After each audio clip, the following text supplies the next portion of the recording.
નમસ્કાર વિદ્યાર્થી મિત્રો, સુલતાનપુર કુમાર તાલુકા શાળામાં આપનું સ્વાગત છે। આજે આપણે हिंदी विषय भणीशुं। तो उसमें इकाई है ईदगाह, साहित्य स्वरूप है उनका कहानी। धोरण 8 में विषय हिंदी, पाठ 2। तो विद्यार्थी मित्रों, आप अपनी किताब खोलिए, उनमें पाठ 2 ईदगाह निकालिए। जो ईदगाह पाठ का नाम ही ऐसा है कि वो मुस्लिम का त्योहार है और ईद की नमाज जहाँ पढ़ी जाती है उसी जगह को हम ईदगाह बोलते हैं। और वो कहानी का लेखक है प्रेमचंद जी। उनका जन्म सन 1880 में हुआ था और निधन सन 1937।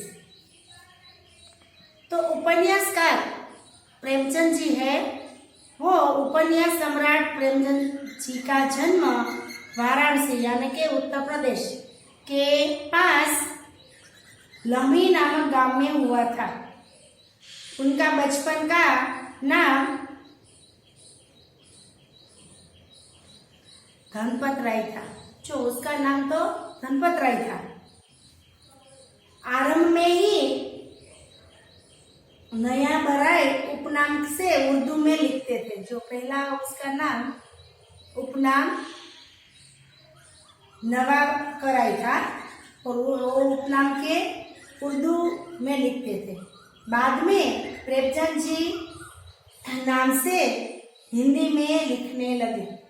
उर्दू में लिखते थे, उसका नाम उपनाम अलग था, और जब हिंदी में लिखने लगे तो उसमें अपना नाम प्रेमचंद जी से लिखने लगे।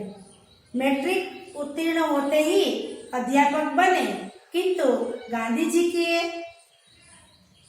असहयोग आंदोलन में सक्रिय होने के लिए उन्होंने सरकारी नौकरी छोड़ दी।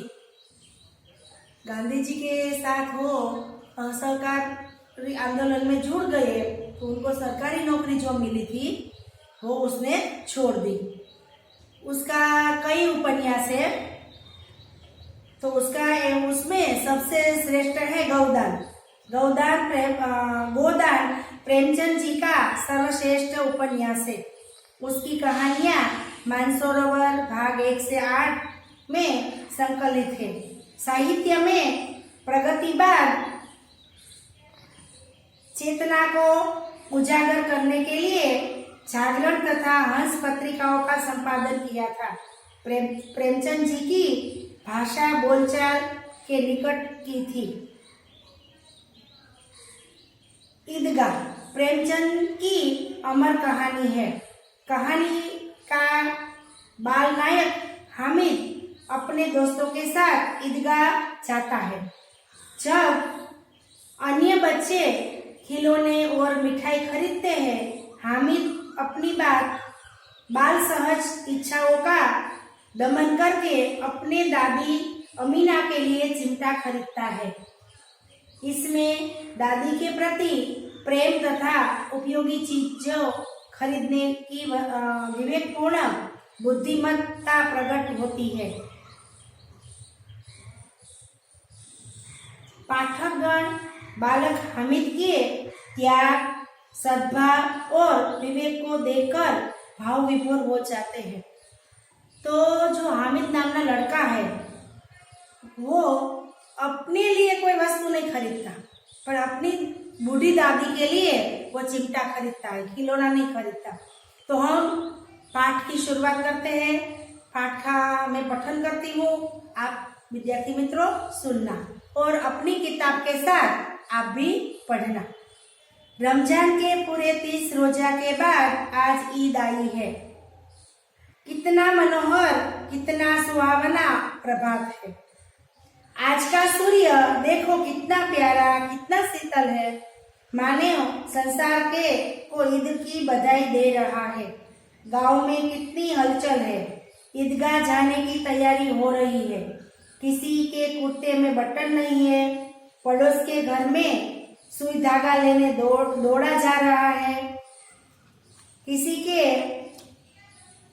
जूते कड़े हो गए हैं, उनमें तेल डालने के लिए तेली के पास भागा जाता है। जल्दी जल्दी बैलों को सानी पानी दे। ईदगाह से लौटते लौटते दोपहर हो जाएगी।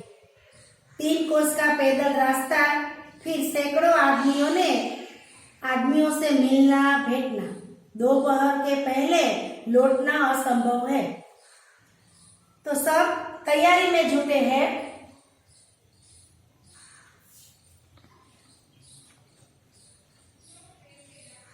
अपना अपना काम करते हैं। लड़के सबसे ज्यादा प्रसन्न है।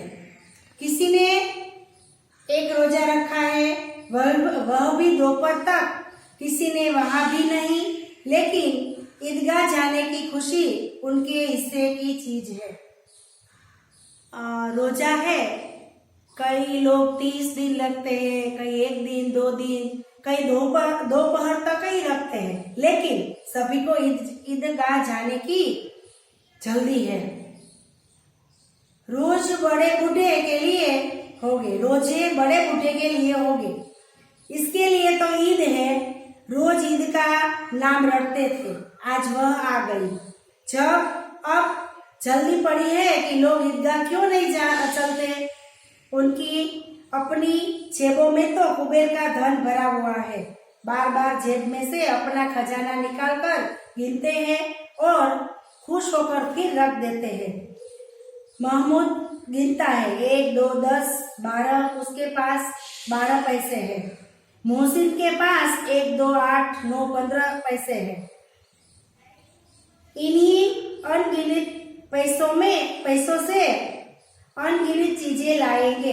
खिलौना, मिठाई, गेंद और खाने और जाने क्या क्या।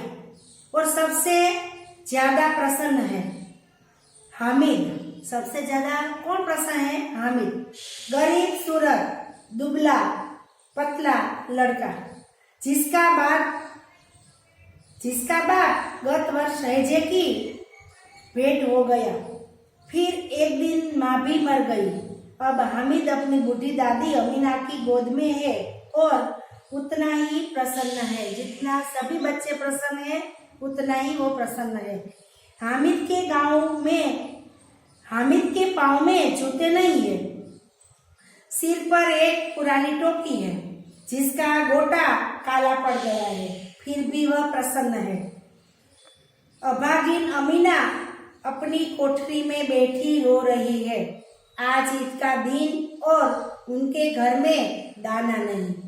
इस अंधकार और निराशा में वह डूबी जा रही है। किसी ने बुलाया था इस निगोड़ी ईद को। वो ईद को कोस रही है क्योंकि उनके पास पैसे नहीं है। अमीना का दिल कचोट रहा है। गांव में बच्चे अपने अपने बाप के साथ जा रहे हैं। हामिद का बाप अमीना के सिवा और कौन है? उसे कैसे अकेले जाने दे? उस भीड़ भाड़ में बच्चा कहीं खो गया तो क्या होगा? नहीं, अमीना उसे यो न जाने देगी। नन्ही सी जान 3 कोस चलेगा कैसे? पैरों में छाले पड़ जाएंगे, जूते भी नहीं है। कुल 2 आने पैसे बच रहे हैं। 3 पैसे हामिद के जेब में, 5 अमीना के बटुए में। यही तो बिसात है और ईद का त्योहार। अल्लाह ही बेड़ा पार लगाए। हामिद भीतर जाकर दादी से कहता है, तुम डरना नहीं अम्मा, मैं सबसे पहले आऊंगा। गांव से मेला चला और बच्चों के साथ हामिद भी जा रहा था। कभी दौड़कर आगे निकल जाता, फिर किसी पेड़ के नीचे खड़े होकर 7 सालों का इंतजार करता। हामिद के पैरों में तो जैसे पर लग गए हैं। वह कभी थक सकता था, वह कभी थक सकता था। बड़ी बड़ी इमारतें आने लगी। यह अदालत है, यह कॉलेज है, यह कलाघर है। आगे चले। हलवाइयों की दुकानें शुरू हुई। आज खूब सजी हुई थी। इतनी मिठाइयाँ कौन खाता है? देखो न, एक एक दुकान पर मरनो होगी। सहसा ईदगाह नजर आई। इमली के घने वृक्षों की छाया है। नीचे पक्का फर्श है, उस पर जाजिम बिछाई हुई है। रोजेदारों की पंक्तियां एक के पीछे एक न जाने कहीं तक चली है। यहाँ कोई धन और पद नहीं देखता। इन ग्रामीणों ने भी वजू किया और पिछली पंक्ति में खड़े हो गए। कितना सुंदर संचालन है, कितनी सुंदर व्यवस्था। हजारों सिर एक साथ सिजदे में झुक जाते हैं, फिर सब एक साथ खड़े हो जाते हैं, मानो भातृभाव का एक सुंदर समस्त आत्माओं को एक कड़ी में पिरोए हुए है। सबने नमाज भी पढ़ ली। नमाज खत्म हो गई। लोग आपस में गले मिल रहे हैं। अब मिठाइयाँ और खिलौनों की दुकानों पर धावा होता है। ग्रामीणों का यह दल इस विषय में बालकों से कम उत्साही नहीं है। यह देखो, हिंडोला है, एक पैसा देकर चढ़ जाओ। कभी आसमान पर जाते हुए मालूम होता है, कभी जमीन पर गिरते हुए। यह चरखी है। लकड़ी के हाथी, घोड़े और ऊंट छड़ों से लटके हुए हैं। एक पैसा देकर बैठ जाओ और 25 चक्करों का मजा लो। सभी जगह मेले में बालक घूम रहे हैं। महमूद, मोहसिन, नूरे और समी इन घोड़ों पर बैठते हैं। हामिद दूर खड़ा है। 3 पैसे तो उनके पास है। अपने कोष का 1/3 बड़ा सा चक्कर खाने के लिए नहीं दे सकता। 1 पैसा था पर वो बैठा, 3 पैसा था तो वो बैठा नहीं। सब चरखियों में उतरते हैं, सब चरखियों से उतरते हैं। खिलौने लेंगे। इधर दुकानों की कतार लगी हुई है। तरह तरह के खिलौने हैं। सिपाही और गुजरिया, राजा और वकील, भिस्ती और धोबीन। वाह, लगता है अब बोलना ही चाहते हैं। महमूद सिपाही लेता है, खाकी वर्दी और लाल पगड़ी वाला, कंधे पर बंदूक रखे हुए मालूम होता है। अभी कवायद के लिए चला आ रहा है। मोहसिन को भिस्ती पसंद आया। कमर झुकी हुई, ऊपर मशक रखे हुए है। मशक का मुंह एक हाथ से पकड़े हुए है। कितना प्रसन्न है, शायद कोई गीत गा रहा है। बस मशक से पानी उड़ेलना ही चाहता है। नूरे को वकील से प्रेम है। काला चोगा, नीचे सफेद अचकन के सामने की जेब में घड़ी, सुनहरी जंजीर, एक हाथ में कानून का पोथा लिए हुए। मालूम होता है अभी किसी अदालत से जिरह या बहस किए चले आ रहा है। ये सब 2-2 पैसों के खिलौने हैं। हामिद के पास कुल 3 पैसे हैं। इतनी महंगे खिलौने कैसे ले? खिलौना कहीं हाथ से छूट पड़ा तो चूर चूर हो जाएगा। जरा पानी पड़े तो सारा रंग धुल जाए। ऐसे खिलौने किस काम के? उन्हें लेकर वह क्या करेगा? खिलौनों के बाद मिठाई आती है। किसी ने कचौड़ियाँ ली है, किसी ने गुलाब जामुन, किसी ने सोहन हलवा। मजे से खा रहे हैं। हामिद बिरादरी से पृथक है। अभागे के पास 3 पैसे हैं, क्यों नहीं कुछ लेकर खाता? ललचाई आंखों से सबकी ओर देखता है। मिठाइयाँ के बाद कुछ दुकानें लोहे की चीजों की है, कुछ गिलट और कुछ नकली गहनों की। लड़की के लिए यहाँ कोई आकर्षण नहीं है, वे सब आगे बढ़ जाते हैं। जो गहने की दुकान है तो लड़कों के लिए वहाँ कोई आकर्षण नहीं है, वे सब आगे बढ़ जाते हैं। हामिद लोहे की दुकान पर रुक जाता है। कई चिमटे रखे हुए हैं। उसे ख्याल आया दादी के पास चिमटा नहीं है। तवे से रोटियां उतारती है तो हाथ जल जाते हैं। अगर वह चिमटा ले जाकर दादी को दे तो कितनी प्रसन्न होगी, फिर उनकी उंगलियां कभी न जलेगी। घर में एक काम की चीज तो आ जाएगी। खिलौनों से क्या फायदा, व्यर्थ में पैसे खराब होते हैं।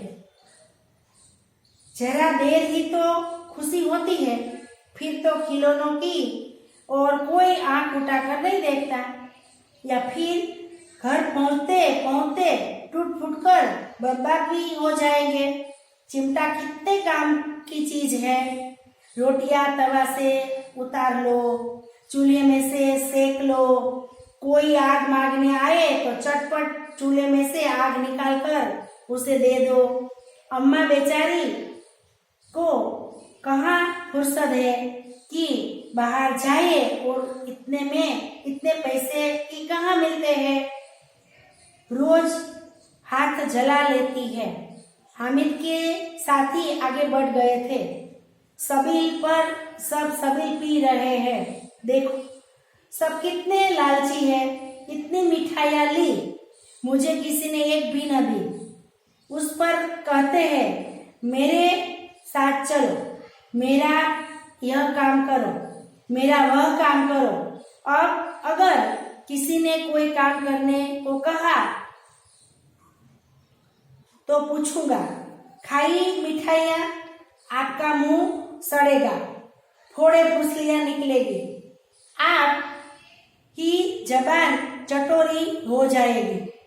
तब घर से पैसा चुराएंगे और मार खाएंगे। अम्मा चिमटा देकर मेरे हाथ से लेंगी और कहेगी, मेरा बच्चा अम्मा के लिए चिमटा लाया है, कितना अच्छा लड़का है। इन लोगों के खिलौने पर कौन उन्हें दुआई देगा। बड़ों की दुआएं सीधे अल्लाह के दरबार में पहुंचती है और तुरंत सुनी जाती है। मेरे पास पैसे नहीं है तो क्या, मैं गरीब सही, किसी के कुछ मांगने तो नहीं जाता। उसने दुकानदार से पूछा, यह चिमटा कितने का है। 6 पैसे लगेंगे, दुकानदार ने कहा। हामिद का दिल बैठ गया, फिर भी बोला, ठीक ठीक बताओ, ठीक ठीक 5 पैसे लगेंगे। तो नहीं तो चलते बनो। क्या पहले पूछा 6 पैसा, फिर पूछा तो 5 पैसा, तो के नहीं तो के चलते बनो। हामिद ने कलेजा मजबूत करके कहा, 3 पैसे लोगे, और वह आगे बढ़ गया ताकि दुकानदार की धुड़कियां न सुने। लेकिन दुकानदार ने धुड़कियां नहीं दी, बुलाकर चिमटा दे दिया। हामिद ने उसे इस तरह कांधे पर रखा मानो बंदूक है, फिर शान से अकड़ाता हुआ संगियों के पास गया। मोहसिन ने हंसकर कहा, यह चिमटा क्यों लाया बुद्धू, उसका क्या करेगा। हामिद ने चिमटे को जमीन पर पटक कर कहा, जरा अपना भिस्ती को जमीन पर गिराओ, सारी पसलियां चूर चूर हो जाएगी बच्चों की। महमूद बोला, तो यह चिमटा कोई खिलौना है। हामिद, खिलौना क्यों नहीं है, उस अभी कंधे पर रखा, बंदूक हो गई। वो चिमटे क्या बातें बता रहा है। हाथ में ले लिया, फकीरों का चिमटा हो गया। चाहूं तो इससे मंजीरे का काम ले सकता हूँ। एक चिमटा जमा दूं तो तुम लोगों के सारे खिलौनों की जान निकल जाए। तुम्हारे खिलौने के कितने ही और लगाए, जोर लगाए, मेरे चिमटे का बाल भी बांका नहीं कर सकते। तुम्हारा खिलौना है, जितना भी जोर लगाए पर मेरा चिमटे का बाल बांका नहीं कर सकते। बहादुर शेर है मेरा चिमटा। सम्मी ने खंजरी ली थी। प्रभावित होकर बोला, मेरी खंजरी से बदलोगे? 2 आने की है। हामिद ने खंजरी की ओर उपेक्षा से देखा, बोला, मेरा चिमटा चाहे तो तुम्हारी खंजरी का पेट फाड़ डाले। बस एक चमड़े की झिल्ली लगा दी, डब डब बोलने लगी। जरा सा पानी लग जाए तो खत्म हो जाए। मेरा बहादुर चिमटा आग में, पानी में, आंधी में, तूफान में बराबर डटा रहेगा। अपने चिमटे की प्रशंसा कर रहा है कि उसने चिमटा लिया है तो कितने काम का है। चिमटे ने सभी को मोहित कर लिया, लेकिन अब पैसे किसके पास धरे हैं। फिर मेले में बहुत दूर निकल आए हैं। धूप तेज हो रही है, घर पहुंचने की जल्दी है। बड़ों से जिद करके तो भी चिमटा नहीं मिल सकता। हामिद है बड़ा चालाक, इसलिए उसने अपने पैसे बचा रखे थे। औरों ने 3-3, 4-4 आने पैसे खर्च किए, पर कोई काम की चीज न ले सके। हामिद ने 3 पैसों में रंग जमा दिया। सब ही तो है, खिलौनों का क्या भरोसा, टूट फूट जाएंगे। हामिद का चिमटा बना रहेगा बरसों। मोहसिन ने कहा, जरा अपना चिमटा दो, हम भी देखें। तू हमारा भिस्ती लेकर देखो। महमूद और नूरे ने भी अपने अपने खिलौने पेश किए। हामिद को इन शर्तों को मानने के कोई आपत्ति न थी। चिमटा बारी बारी से सबके हाथ में गया और उनके खिलौने बारी बारी से हामिद के हाथ में आए। कितने खूबसूरत खिलौने थे। रास्ते में महमूद को भूख लगी। उसके बाप ने केले खाने को दिए। महमूद ने केवल हामिद को अपना साथी बनाया। उसके अन्य मित्रों मुंह ताकते रह गए। यह उस चिमटे का प्रभाव था। 11 बजे सारे गांव में हलचल मच गई। मेले वाले लौट आए। मोहसिन की छोटी बहन ने दौड़कर भिस्ती उसके हाथ से छीन लिया और मारे खुशी से उछली तो भिस्ती मियाँ भिस्ती नीचे आ रहे और सुरलोक सीधा रहे। जो उसका भिस्ती तो टूट गया। मियाँ नूरे के वकील का अंत इससे भी ज्यादा गौरवमय हुआ। वकील जमीन पर या ताक पर बैठा नहीं सकते, उनकी मर्यादा का विचार तो करना ही होगा। दीवार में तो खुटिया गाड़ी गई, उन पर लकड़ी का एक पटरा रख गया। पट्टे पर कागज का एक कालीन बिछाया गया। वकील साहब राजा भोज की भांति सिंहासन बिराजे। नूरे ने उन्हें पंखा इतना शुरू किया। अदालतों में खत्म की टटिया और बिजली के पंखे होते हैं।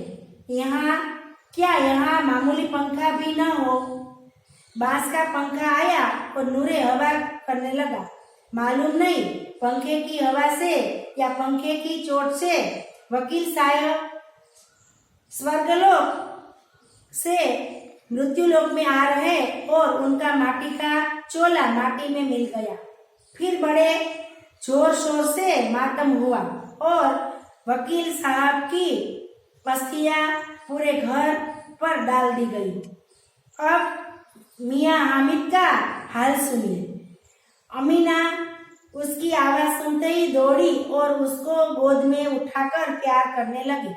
सहसा उसके हाथ में चिमटा देखकर वह चौंकी, बोली, यह चिमटा कहाँ से लाया?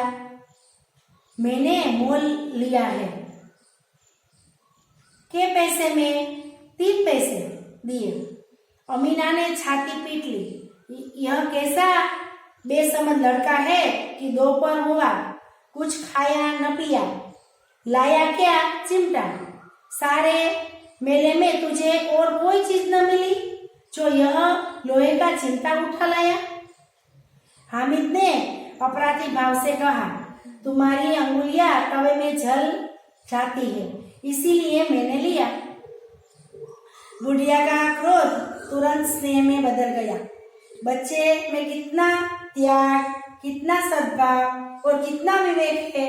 दूसरों को खिलौने लेते और मिठाइयाँ खाते देखकर उसका मन कितना ललचाया होगा।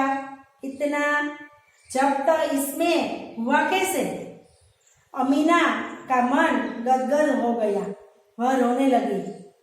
दामन फैलाकर हामिद को दुआएं देती जाती थी और उसकी आंखों में आंसू की बड़ी बड़ी बूंदें गिरती जाती थी।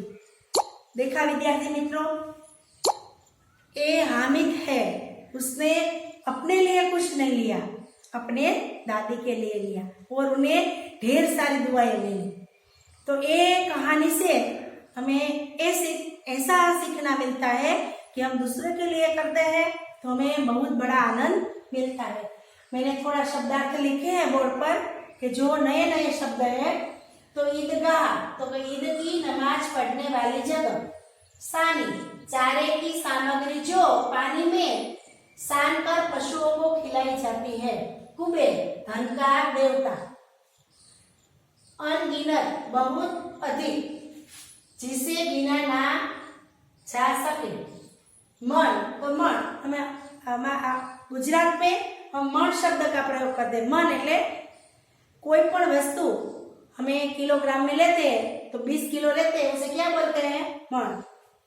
बिसा, औकार, मूल्य। सिजदा, एक विशेष मुद्रा में झुकना। ईदगाह में सब सिजदा करते थे ना, एक विशेष मुद्रा में झुकना। लड़ी, माला, क्रम। धारा, आक्रमण, हमला। कोश, खजाना।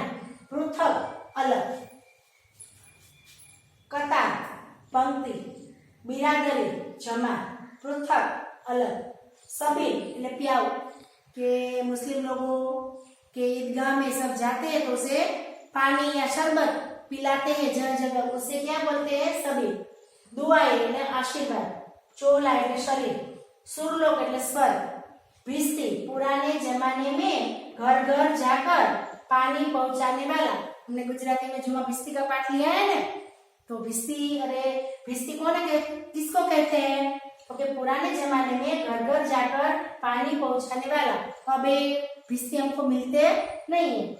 मशक, तो चमड़े से बनी हुई पानी संग्रह करने की थैली। तो मशक भी चमड़े की होती है। तो विद्यार्थी मित्रों, आज हमने ईदगाह इकाई में वो कहानी पढ़ी, सुनी। आप भी फिर से अपनी मम्मी या पापा को ये कहानी सुनाना है और ये शब्द का अर्थ है अपनी कॉपी में लिखना है। तो विद्यार्थी मित्रों, जब दूसरी बार हम मिलेंगे तब स्वाध्याय अभ्यास हम करेंगे और बाद में मुहावरे भी तब लेंगे। नमस्कार।